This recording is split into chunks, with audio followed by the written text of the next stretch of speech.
இது வரைக்கும் gate kids சேனலை சப்ஸ்கிரைப் பண்ணாதீங்க, உடனே சப்ஸ்கிரைப் பண்ணுங்க. அப்படியே அந்த பெல் சிம்பளையும் பிரஸ் பண்ணுங்க. எங்களுக்கான சப்ஸ்கிரைபரை இன்க்ரீஸ் பண்ணி. ஹலோ வியூவர்ஸ், நடிகர் அஜித் நடிப்பு மட்டும் இல்லாமல் இருசக்கர வாகன race, car race, remote control மூலம் குட்டி விமானங்கள் இயக்குவது உள்ளிட்ட பல விளையாட்டுகளில் ஈடுபாடு கொண்டவர். இந்த நிலையில சென்னை அண்ணா பல்கலைக்கழகத்தில் அஜித்குமாரை தொழில்நுட்ப வழிகாட்டியாக கொண்ட தக்ஷா மாணவர் குழு இந்தியாவில் முதல் முறையாக ட்ரோன் மூலம் வானில் பறக்கும் ஏர் டாக்ஸியை தயாரித்து சாதனை படைச்சிருக்காங்க. இந்த ஏர் டாக்ஸி மூலம் மருத்துவமனைக்கு செல்லும் நோயாளிகளை போக்குவரத்து நெரிசலில் சிக்காம விரைவாக கொண்டு சேர்க்க முடியும். அதே போல உடல் உறுப்பு தானத்துக்கும் உதவும் வகையிலும் இந்த ஏர் ஆம்புலன்ஸ் வடிவமைக்கப்பட்டுள்ளது. 80 கிலோ எடை கொண்ட மனிதர்களை இந்த விமானத்தில் தூக்கி செல்ல முடியும். இந்த விமானம் தற்போது சென்னையிலிருந்து வேலூர் வரை செல்லும் ஆற்றல் உடையது. 20 கிலோமீட்டர் சுற்றளவில் எளிதாக பறந்து செல்லும் இந்த ஏர் டாக்ஸி சென்னை நந்தம்பாக்கம் ட்ரேட் சென்டரில் தமிழக அரசு சார்பில் நடக்கும் முதலீட்டாளர்கள் மாநாட்டில் பார்வைக்காக வைக்கப்பட்டிருந்தது.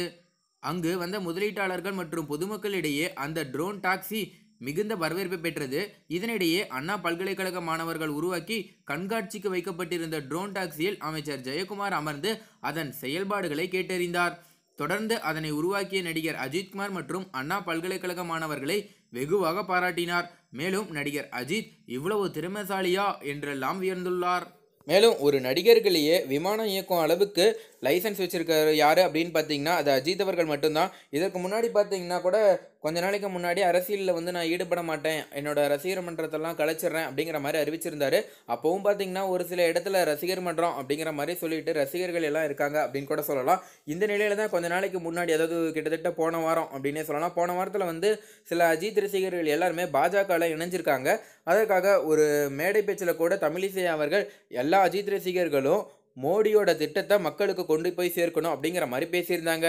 இது ரொம்ப வைரலாக போச்சு அப்படின்னு கூட சொல்லலாம். உடனே அஜித் அவர்கள் ஒரு அறிக்கை வெளியிட்டிருந்தாரு. நான் அரசியலில் ஈடுபட மாட்டேன், என்னுடைய ரசிகர்கள் யாருக்கு வேணால் ஓட் போடலாம், அந்த சுய உரிமையில் நான் தலையிட மாட்டேன், மேலும் என் பேரை சொல்லி யாரும் அரசியல் செய்யாதீங்க அப்படிங்கிற மாதிரியும் ஒரு அறிக்கை வெளியிட்டிருந்தாரு. இதற்கும் பார்த்தீங்கன்னா அமைச்சர் ஜெயக்குமார் அவர்கள் மிகுந்த பாராட்டுகள் தெரிவிச்சிருந்தாரு. அது மட்டும் இல்லாமல் நடிகர்கள் எல்லாருமே அஜித் போல இருக்கணும் அப்படிங்கிற மாதிரியும் சொல்லியிருந்தாரு. ஸோ அஜித் அவர்கள் பார்த்தீங்கன்னா நடிப்பு மட்டும் இல்லாமல் எல்லா விஷயத்துலையும் முதன்மையாக தெரிகிறார் அப்படின்னு கூட சொல்லலாம். கொஞ்ச நாளைக்கு முன்னாடி பார்த்தீங்கன்னா பள்ளியில் ஆண்டு விழாவோ சம்திங் ஏதோ ஃபங்க்ஷன் அப்போ பார்த்தீங்கன்னா அஜித் அவர்கள் டயர்லாம் ஓட்டியிருப்பாரு தன்னோட மகளோட சந்தோஷத்துக்காக. அது கூட பார்த்தீங்கன்னா சமூக வலைதளங்களில் ரொம்ப வைரலாக பரவுச்சு அப்படின்னு கூட சொல்லலாம். மேலும் இந்த தகவல் குறித்து உங்களோட கருத்து என்ன, அஜித் சார் குறித்து உங்களோட கருத்து என்ன அப்படிங்கிறத கீழே கமெண்ட்ல பதிவு பண்ணுங்க. மேலும் இந்த தகவல் உங்களுக்கு பிடிச்சிருந்துச்சுன்னா மறக்காம லைக் பண்ணி ஷேர் பண்ணுங்க. இதே போல பல தகவலை தெரிஞ்சுக்கொள்ள நம்ம சேனலை உடனடியாக சப்ஸ்கிரைப் பண்ணுங்க. தேங்க்யூ.